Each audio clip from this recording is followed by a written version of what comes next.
Whether you're an inexperienced advisor looking for your first role in financial services, or you're an experienced advisor looking to move from employed to self employed, this week's podcast is all about what you should look for in your new firm.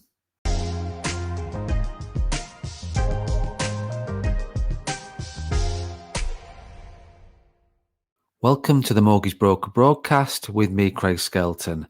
Join me every week. We'll be developing your knowledge to help you build a successful mortgage broker business.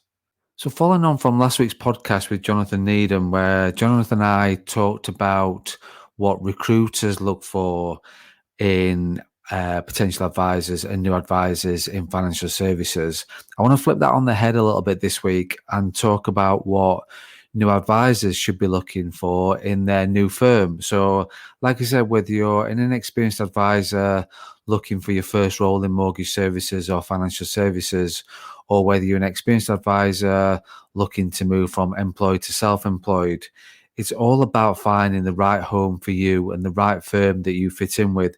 So the idea, like I said, of this podcast is to look at what you should be looking for when you're looking for your new home. So what we're not going to cover is where to find the mortgage services job or where to find your new mortgage broker job. This is not about helping you find that interview. We're talking here about what you should be looking for when you have got that interview. So when you've got that first interview, when you've got that first informal chat, that first discussion, that first meeting, what you should look out for. And one big thing that stuck out with me, which I always look at when I'm looking to recruit, so like I say, flipping this on the other side, is that Jonathan and I talked about this last week, where you go with your gut feeling. So as recruiters, you know, when you first meet somebody, within the first few minutes, you gut feeling whether that's going to work or not, or whether it's a suitable candidate for you and your firm. Flip that over, and you should be having that same feeling. If you're looking to move firms or looking for your first role, you should have that gut feeling as well, and trust that gut feeling when you meet the person who's representing that firm or the owner of that firm or the network. You should have that gut feeling of thinking, does this fit right with me? Do I get on with the person? Am I gaining that trust and building that rapport with them? So one thing that Jonathan and I agreed on, we did agree on quite a few things really, was that trust your gut. So when you're sat there with your potential employer or your potential new firm, your new principal of the firm you're looking to work with, look at from a point of view of honesty. So one thing that you need to be working in is an honest environment. So that is something that's key for me. It's a core value of something that I look for, is the honesty there from that individual. Do you build up trust with them? So have you got a trust and rapport and really believe what they're talking to you about, believe about like I said, the culture of the firm, and look at the core values of the firm. Ask them about the core values of the business. Does that match your core values? Because one thing you've got to remember with this is that you want to really get it right first time. So if you're looking for that new role, that new firm, you really want to be choosy and make sure that it's a fit for you long term. Don't look for quick wins. Everything in financial services, everything in mortgage services, there's no quick wins about this. So this is a long term thing you're going to do. So make sure you get it right from the start. So like I say, just think about the core values. And if the firm hasn't got any core values, then, and you do, then you've got to look at that and think, actually, would I fit within this environment? Would I fit within this firm? And like I say, be true to yourself. One thing that does frustrate me, and I hear this a lot and I do see this a lot, where the role of mortgage advising is sold. So I'm a potential recruiter and I've got a suitable candidate in front of me and I'm selling the role. I'm telling you all the reasons why you should be doing this. I'm telling you all the reasons why you should be joining the firm. I'm selling the income. I'm selling the job. I'm selling what you're going to do.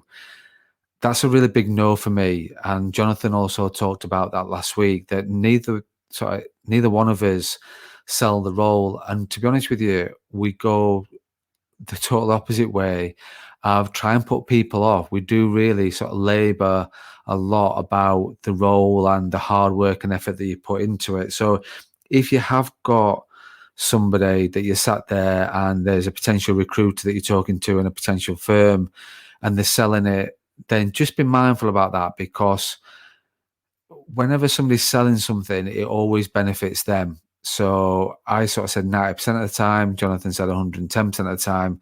So just be mindful of that, that if you're sat there for the first time meeting up this potential recruiter, firm, employer, whatever you want to call it, and they're really sort of going to town on the sales pitch, then just question about that, because it's not something that I believe works. And I don't believe that the role should never, ever be sold, because it's down to you to make your opinions. Or you need to understand what your options are. You need to understand about that firm, the way they work, the culture, the core values, and you can make that decision based on those options. And what you don't want is the role sold to you. So just have a think about that. And if they are selling the earnings, you can earn six figures, you're going to be doing this, it's an easy life, the sort of simple steps to becoming a mortgage broker. There are no simple steps in mortgage broking. You speak to 99% of the mortgage broker population, there are no simple steps. It's hard graft from the start. It's high investment from the start. Yes, it will become easier. Jonathan said 12 months in, I probably say 2 years in. So I go a little bit more OTT on that. But you are going to find that it's going to be high investment from the start. You're not going to earn the money from day one that you will earn day 5,000. It's you are starting the business and starting your journey from the start. So you've got to get it off the ground. You're not going to generate the income from day one. You will eventually, with the hard work, dedication, persistence, drive, whatever you want to call it, you will generate that income. But like I said, you've got to look at the high investment from the start. Going back to my comments before about it's a long term, you've got to be aware that this is a long-term career change that you're doing. So if you get into mortgage services for the first time, or whether you're going from employed to self-employed, this is a long-term career path that you're choosing to do. There are no quick bucks. There are no quick wins. You're looking to do this long-term. You're looking to build up long-term client relationships, business development. These are all long-term things that you've got to have the patience for.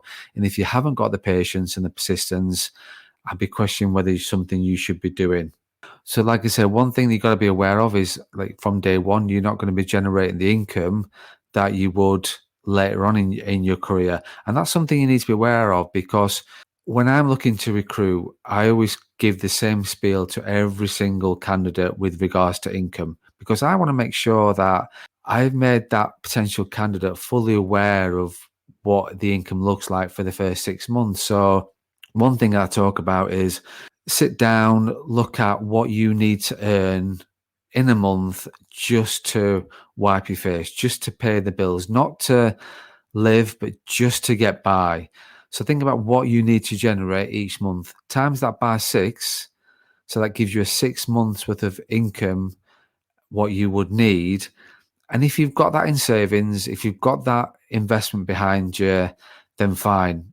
Going self-employed mortgage broking is what I would be telling you to do.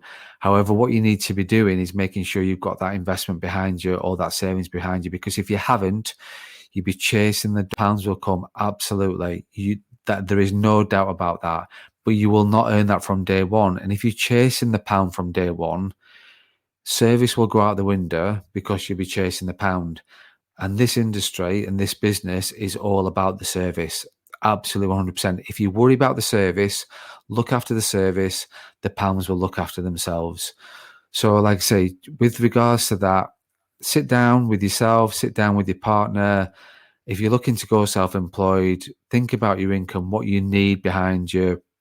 What does the first 6 months look like? Because I'm going worst case scenario there. You will generate income sooner than that. Absolutely, that you will.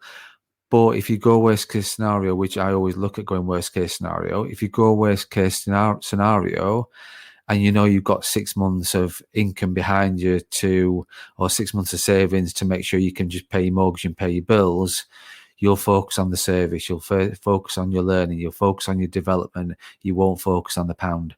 And if you're focusing on all those things rather than the pound, you will build a long-term career in mortgage advising. So like I say, it is a long-term thing you're going to look at doing. And the last thing with it really is look at the culture of the firm, look at the setup. you will get an idea about the culture of the firm when you're talking to the recruiter who's the representative of the firm, or you're talking to the business owner who again is the representative of the firm. What is the culture like? One of the things I look at is talk to some of the advisors. If you're looking to join a firm, who best to talk to than the advisors who are actually in the firm doing the job? So talk to those people as well. So even if you're looking at going on your own and joining a network, try and talk to people that are part of the network to get first-hand experience and first-hand opinions of what the firms look like or the network look like. So yeah, it is always about the culture as well. So just to really recap with regards to what you should look for when you're looking at your first role or moving firms within financial services, within mortgage services. So first thing is trust your gut. Your gut feeling is your gut feeling. I use it that. Other recruiters in financial services use that. You should be using that on the other side of the fence if you're looking to join a firm. So trust your gut. Look at the core values of the firm. Are they true core values? Do they match your core values as well? Because if they do, then that's great. You're on a better journey. You're going to be in a better fit for you and the way you work within that firm. So like I say, just make sure understand what the core values are and making sure they fit with yours. Is there honesty within that? So making sure there is honesty and trust within the business as well. So when you're sat there with that recruiter, do you get honest opinions from them? Are they honest with talking to you about the setup and the culture and all those different things? And do you feel like you can trust them? Like I say, for me, the big thing is trust your gut. It very rarely lets you down. Thank you for listening to the Mortgage Broker Broadcast. Join me every week where I'll be developing your knowledge to help you build a successful mortgage broker business. Are you an experienced mortgage advisor who is looking to go alone and set up your own firm? Is owning your own brand and business important to you? Do you keep putting off the decision because you just don't know where to start? Let me explain the My Brand, My Way program. This is aimed at experienced advisors who are looking to go alone and set up their own brand and business. So what does the My Brand, My Way program offer? First of all, you still receive the rates you would as if you went direct to a network, and these also improve as you grow. You pay a monthly fee which includes your compliance, indemnity, CRM and all your licenses. You would still own your own brand, your own clients and your own business, and you're still creating your own legacy. The difference is you get my help, support and coaching in not only setting up your business and brand, I will also help you grow. If that is something of interest to you, please get in touch and so we can arrange an informal discussion.